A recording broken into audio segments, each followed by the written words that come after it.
తాకకు Google Jagan తెచ్చారంటే అతని కుటుంబంలోని మిగిలిన ముగ్గురు సభ్యులు కూడా నమ్మరన్నారు మంత్రి అనగాని సత్యప్రసాద్. పార్ట్ టైం విజిటర్గా రాష్ట్రానికి వచ్చే జగన్ మళ్లీ కూటమి ప్రభుత్వంపై అబద్ధాల విషయం చిమ్మారని ఆగ్రహం వ్యక్తం చేశారు.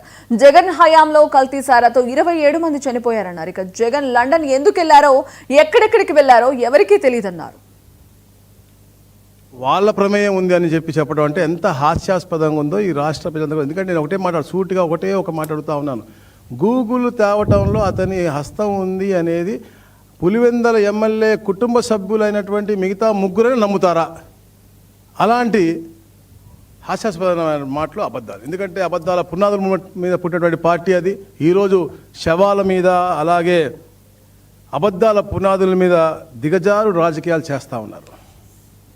మనం చూసాం, తెలుగుదేశం పార్టీ ఈ రాష్ట్ర విభజన చేసిన తర్వాత రాష్ట్రాన్ని అభివృద్ధి చేయాలి, ఈ రాష్ట్రంలో అగ్రస్థానం తీసుకెళ్ళని తపన పడే రోజుల్లో 14-19లో ఎట్లాగైనా కూడా ఇన్ని అబద్ధాలు చెప్పైనా కూడా తెలుగుదేశం పార్టీని దింపేయాలని ఆ రోజున కుట్ర పన్ని సొంత బాబాయిని కూడా, అంటే 6 అంగుళాల తల మీద గాయం ఉండి తొడల మీద చేతుల మీద దెబ్బలుంటే దాన్ని కూడా గుండెపోటు అని చెప్పి దాని తర్వాత నారాసుర రక్త చరిత్ర అని చెప్పేసి వాళ్ళ పేపర్లో వేసుకున్నటువంటి పరిస్థితి.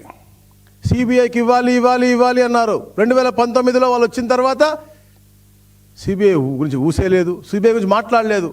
దాని తర్వాత సిబిఐ వాళ్ళు నిర్ధారించి వారికి అనువాయిలు చేశారు ఈ పని అని చెప్పి నిర్ధారించి వాళ్ళు ఊరు వస్తే వాళ్ళని తరిమి వేసే పరిస్థితి. అంటే సొంత బాబాయిని చనిపేసిన తర్వాత 5 సంవత్సరాలు ముఖ్యమంత్రిగా ఉండి దాన్ని ఎవరు చేశారు వాళ్ళని శిక్ష కూడా చేయించలేనంత సిగ్గులేని జీవితం ఉన్నటువంటి పరిస్థితి మనకు కనపడతా ఉంది.